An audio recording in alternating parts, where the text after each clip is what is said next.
Welcome to Cartoons and Stories '01, where exciting adventures and fun cartoons come to life. Get ready for a world of imagination. In the land of Uz, there lived a man named Job. He was a good man. More than good, he was the most respected person in the entire region.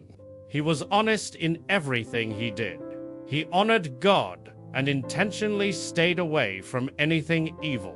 He had a large family, 7 sons and 3 daughters. He loved them dearly, and he was wealthy. He owned thousands of sheep, thousands of camels, and hundreds of oxen and donkeys. He had many servants and a massive estate. His sons would often hold feasts at their homes, and they would invite their 3 sisters to join them. When these celebrations were over, Job would wake up early in the morning. He would make a special offering for each of his children, just in case. He thought, perhaps my children have sinned. Perhaps in their hearts they have cursed God without meaning to. Job did this regularly. It was his custom. One day, the angels came to present themselves before the Lord, and among them came the adversary, a figure whose name means the accuser. The Lord said to the adversary, "Where have you come from?" The adversary answered, "From roaming through the earth, going back and forth in it." Then the Lord said, "Have you considered my servant Job? There is no one on earth like him.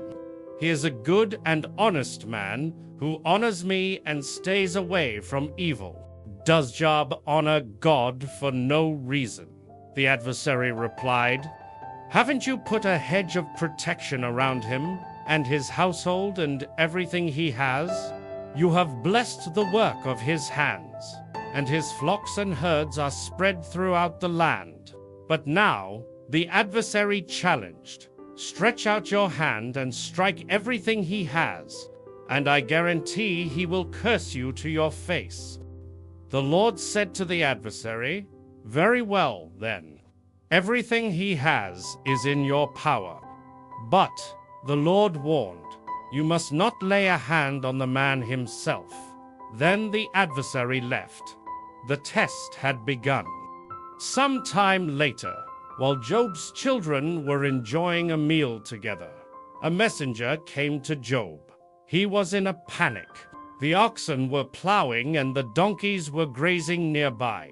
He stammered, and raiders from Seir attacked. They stole the animals and killed the servants with their swords. "I am the only one who has escaped to tell you." Before Job could even process the news, another messenger arrived while the first was still speaking. "The fire of God fell from the heavens," he cried. "It burned up the sheep and the servants. I am the only one who has escaped to tell you." And while that man was still speaking, a third one came. "The Chaldeans formed 3 raiding parties and swept down on the camels," he said. "They've stolen them all and killed the servants. I am the only one who has escaped to tell you." One disaster after another. His wealth, his livelihood, everything he had built was wiped out. But the terrible news was not over. While the third messenger was still speaking, yet another arrived. He looked at Job, his voice choked with grief. "Your sons and daughters," he began.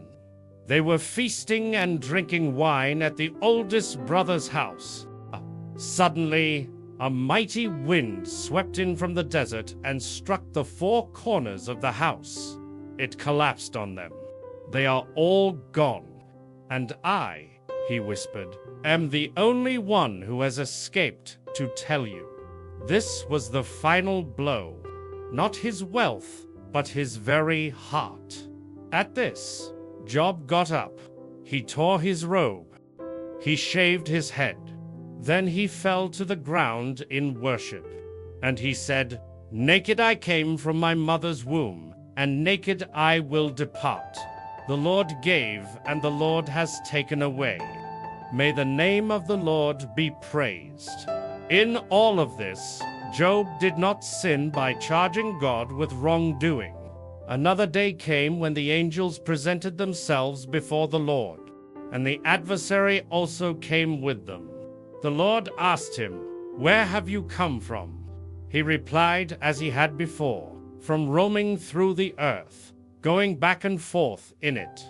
Then the Lord said to the adversary, "Have you considered my servant Job?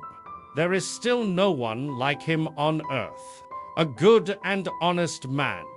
He still maintains his integrity." The Lord said, "Even though you encouraged me to ruin him for no reason." Skin for skin.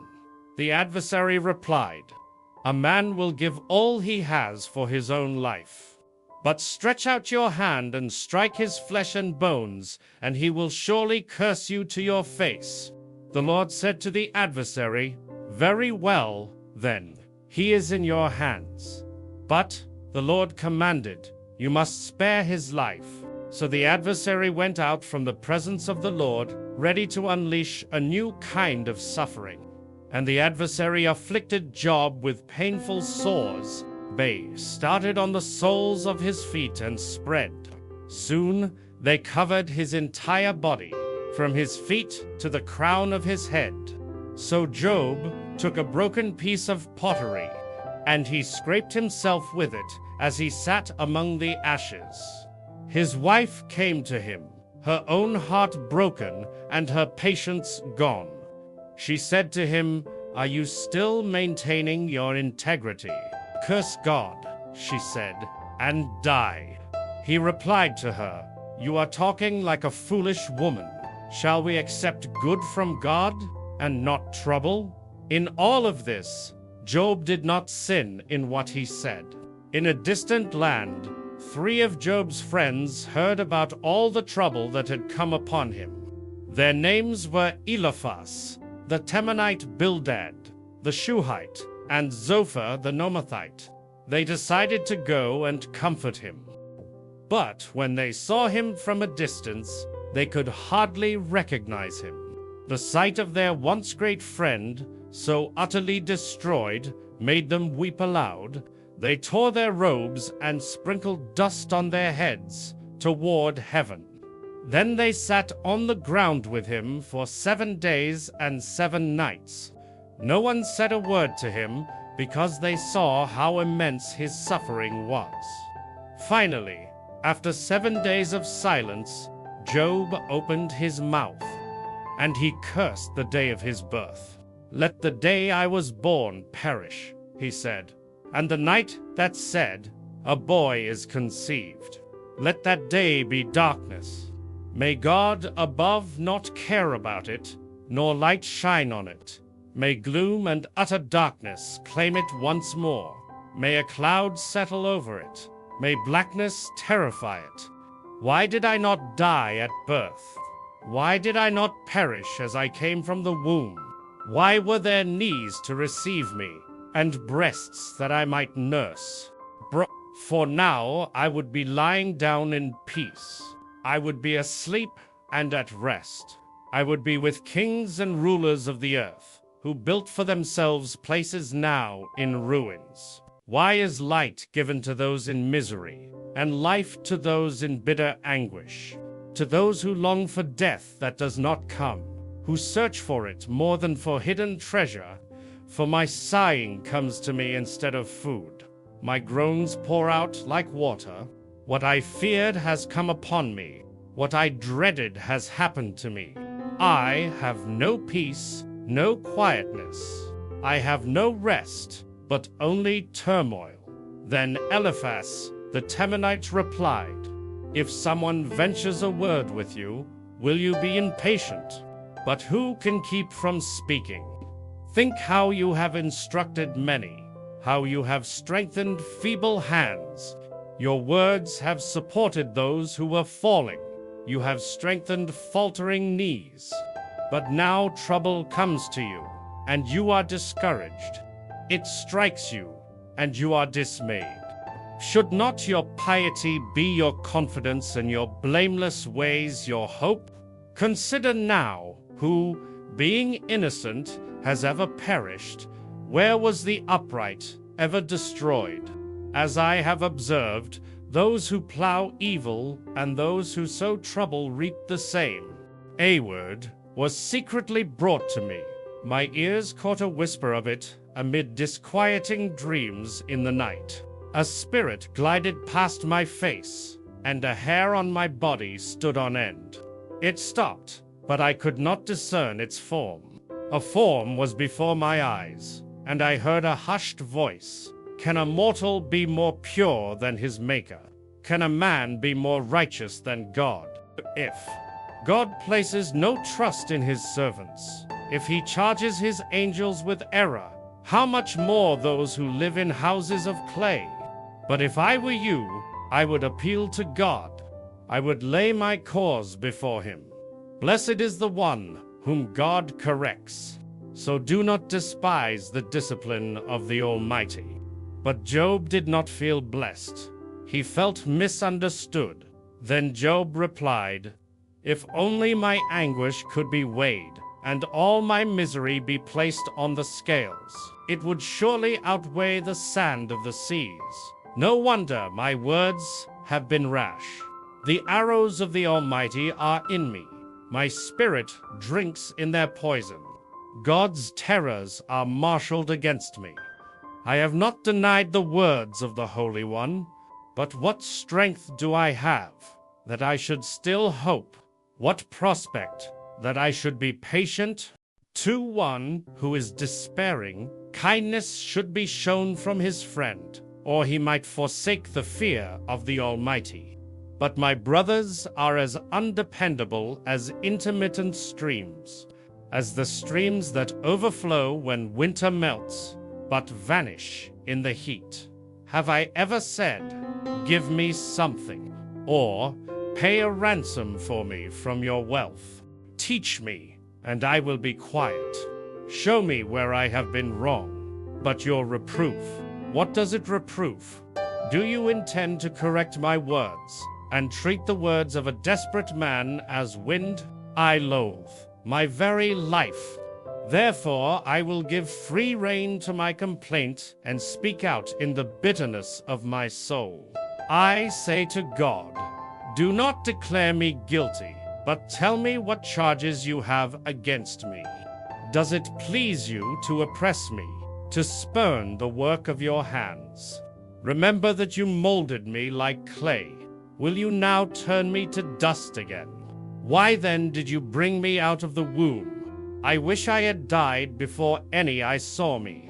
If only I had never come into being, or had been carried straight from the womb to the grave. Leave me alone, then, that I may have a moment's joy before I go to the place of no return, to the land of gloom and utter darkness." Then Bildad the Shuhite replied, his patience clearly gone, "How long will you say such things? Your words are a blustering wind. Does God pervert justice? Does the Almighty pervert what is right? When your children sinned against him, he gave them over to the penalty of their sin. But if you will seek God earnestly and plead with the Almighty, if you are pure and upright, even now he will rouse himself on your behalf." Job could hardly bear it.